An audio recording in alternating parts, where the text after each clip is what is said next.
YouTube! Hey guys, thanks so much for pulling through. Welcome to my very first video. As you can tell by the title, we really try to focus on the important things here. So today, we're going to have a tactical analysis of the entanglement between Will and Jada Smith and August Alsina.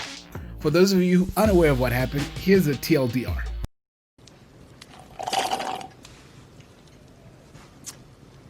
Well, gentlemen, you have my curiosity, but now you have my attention. A few weeks ago, August Alsina, who you may recognize from collabs with the likes of DJ Khaled and Chris Brown, had an interview with Angela Yee where he discussed what he's been up to lately and how things are going during the Rona. During the interview, August basically said he'd been struggling to make moves in the industry and how he thinks some of it was related to the rumor about him having an affair with Jada Pinkett Smith. Yes, Will Smith's wife. So he wanted to clear the air by saying that they were in a deep and intense relationship and he had Will's blessing and they'd spoken about it. The technical term for what August did here is what we call dry snitching. Needless to say, Twitter went into a frenzy, memes were flying, and everyone waited to see if Jada would deny what August had to say. A rep for Jada came out and denied the story, but nobody was buying it, mainly because someone with August's hairstyle wouldn't lie about something that serious. So Jada tweeted about addressing the issue on Red Table Talk, and she and Will came through later that week to talk about the whole thing. On the episode, they confirmed that the relationship did happen and that it wasn't an affair because Will and Jada were separated at the time. Jada called the thing an entanglement, which instantly became a meme. Aware shop. Ideally, it should have ended then and there, but now, because they did this interview, the whole world started chiming in, from Twitter and news sites and celebrities as well, including the greatest cyberbully in history, 50 Cent. You see, it's bears down. Then bloody August goes on a PR tour, busy having interviews with Lil Wayne. Then he goes and does a song called Entanglements with Rick Ross, and because Rick Ross is involved, you know the song slaps. You see, bears. So here we are now. See, the situation is incredibly nuanced, but a tactical mess all around. So we need to break it down piece by piece. We need to look at everyone as individuals as well as their interpersonal relationships in order to reach a conclusion. It goes without saying that as much as we know, we don't have all the information on what transpired over the years, but we can infer a lot based on what we do have.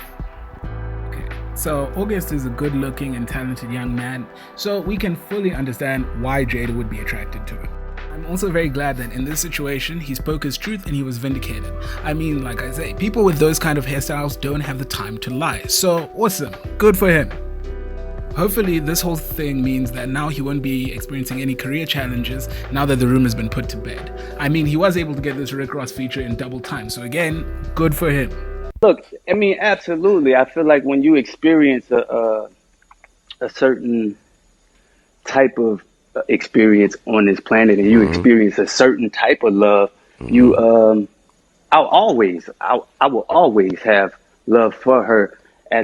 However, I wouldn't be surprised if this closes doors for him romantically, because this entire situation has just shown that he lacks professionalism. I mean, you can't be dry snitching like this, especially on arguably the most famous and powerful black celebrity couple of our time. I mean, you need to deny till you die and die with the lie. You get the money, and you never drop the con. You never break. Die with the lie.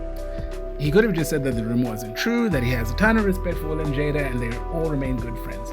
But now that he said all of this, they have to be out here explaining for the boys. The entire marriage is now on blast, and that's unfortunate. So yes, you can get your coins, King, but this whole situation could have been handled privately. I have nothing to say. Nothing. I have nothing to say. I have nothing to say. I have nothing to say. I'm so sorry, I have nothing to say. At all. No. Nothing. I cannot say. Thank you for your time, Jose. Thank you. So Jada is just a lot of work. Anybody who's seen a Red Table Talk can confirm she is so woke, it's unsustainable. You can't spend the whole day talking about energies and chakras and auras and healing. What's wrong with you guys? My diamond earring came off in the ocean and it's gone. And there's people that are dying. Take our space and what happened. Yeah, and then I got into an entanglement with August. That's what I said. An entanglement? Yes. Yes. A relationship? Yes, it was a relationship, absolutely. We were attending events together, he was in his house, he was waxing lyrical about her on Instagram and stuff. I'm like, say what you want, but you can't deny the magnitude of the experience. To be clear, Will and Jada say that they worked through this issue, and they did so years ago. So people accusing her of infidelity are firmly off base. The main thing Jada is guilty of here is borderline predatory behavior. And please, speak as you might to a young child or a golden retriever. In order to understand that claim, we need to contextualize the relationship between Jada and August. So a few years ago, August was in a very bad place. He was diagnosed with an autoimmune disease which hospitalized him, and worse still, he had lost his sister to cancer, which resulted in him taking charge of his 3 nieces. All of this would be a lot to bear for anybody, let alone a young man in his 20s in a very nascent career. So Jada reached out to him on social media, offering to lend him her support and the support of her family. He was welcomed into their home, had access to all the trappings of wealth and fame very few people can ever see, and things improved. Aware, shop. Now, when you hear about this relationship turning romantic and sexual in nature, that's when it becomes problematic. He was 23 at the time, so he wasn't a child, but he wasn't exactly a fully mature adult either. Then you factor in the wealth and power gap between him and Jada, who is 21 years older than him. For example, it's generally considered kind of rogue when a middle-aged man dates a woman in university. The wealth and power gap is too extreme, and it can be, and often is, harmful. To be clear, I don't think there's anything wrong with age gaps as much as there is with maturity and power gaps. It wasn't the only epic movie. Once Upon a Time in Hollywood, nearly 3 hours long. Leonardo DiCaprio attended the premiere, and by the end, his date was too old for him. So...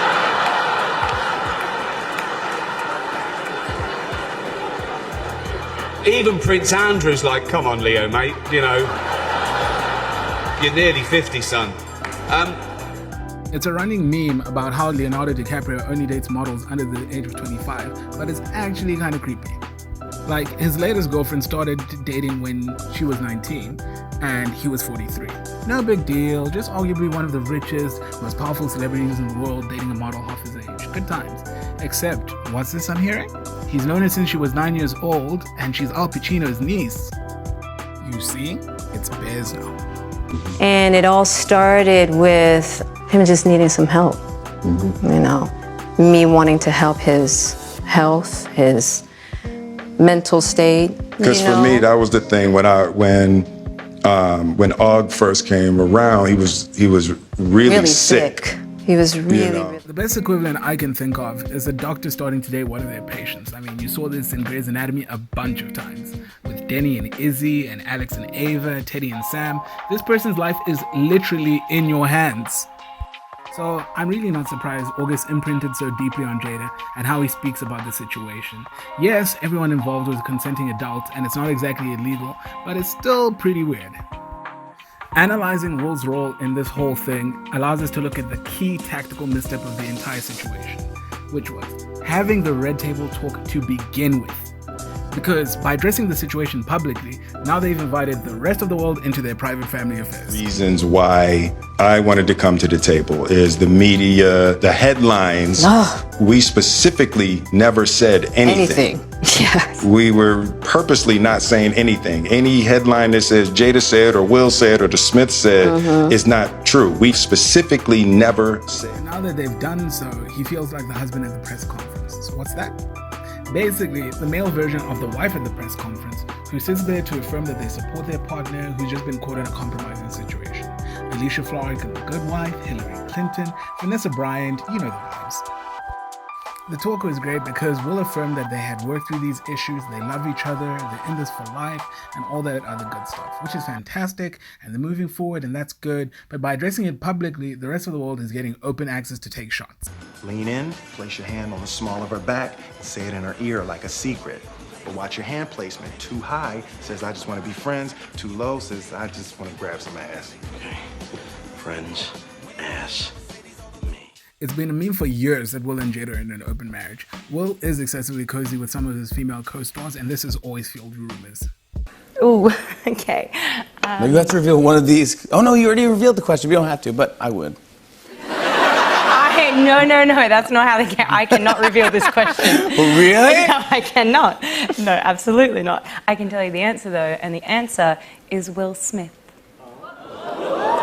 But I cannot tell you the question, I'm afraid. Will and Margot Robbie in Focus is some of the most electric sexual chemistry in the history of cinema. We can't prove anything ever happened, but if it did, we really wouldn't be surprised.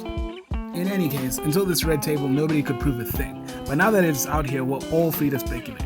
This could have all been avoided if they had simply followed rule number 1. In 2005, the world was rocked by a scene pairing to end all scene pairings. Brad Pitt and Angelina Jolie playing a couple of married spies in Mr. and Mrs. Smith. We can argue about the quality of the movie Till Kingdom Come, but it can't be denied that the chemistry between two of the most attractive celebrities in history was insane. So insane, in fact, that over the course of the movie, they got together and eventually ended up getting married and starting a family of like 1 million kids. It was fantastic until you remember that Brad was actually married at the time. He wasn't married to just anybody, oh no. He was married to America's sweetheart, Jennifer Aniston, arguably the most famous woman in America at the time outside of Julia Roberts. So this whole thing blew up the gossip pages and entertainment news, but it wasn't the end of the world.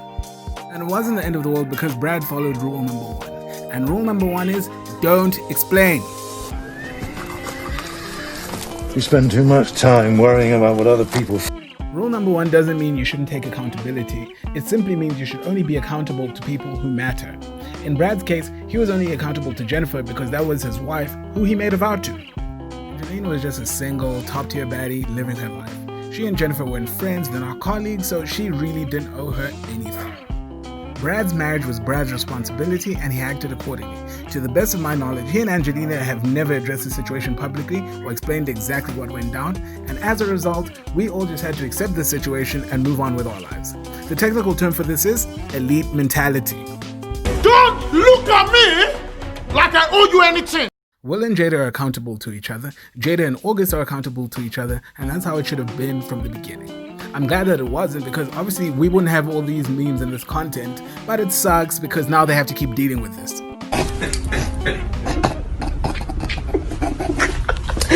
Hey, hold on, this shit ain't funny. It ain't funny, but it is. Ultimately, I think the best tactical approach to follow is not to cater to the masses. You know who you're accountable to and whose opinion should and does matter, so keep it clean. Thanks so much for listening to my breakdown of the situation. I hope you guys had a good time. Your homework and recommended viewing for this week is Focus, the 2015 movie starring Will Smith and Margot Robbie, and Mr. and Mrs. Smith, the 2005 movie starring Brad Pitt and Angelina Jolie. You watch those movies and tell me you'd be surprised if these guys activated. Yes! Thanks again for watching, guys. Please give this video a like and sub if you haven't already. So please let me know in the comments, would you guys have followed a different tactical approach? Who would you love to have an entanglement with? Marry, Kiss, Kill, Brad Pitt, Will Smith, August Alsina. Marry, Kiss, Kill, Angelina Jolie, Jada Pinkett, Margot Robbie. It's competitive now. Let me know in the comments.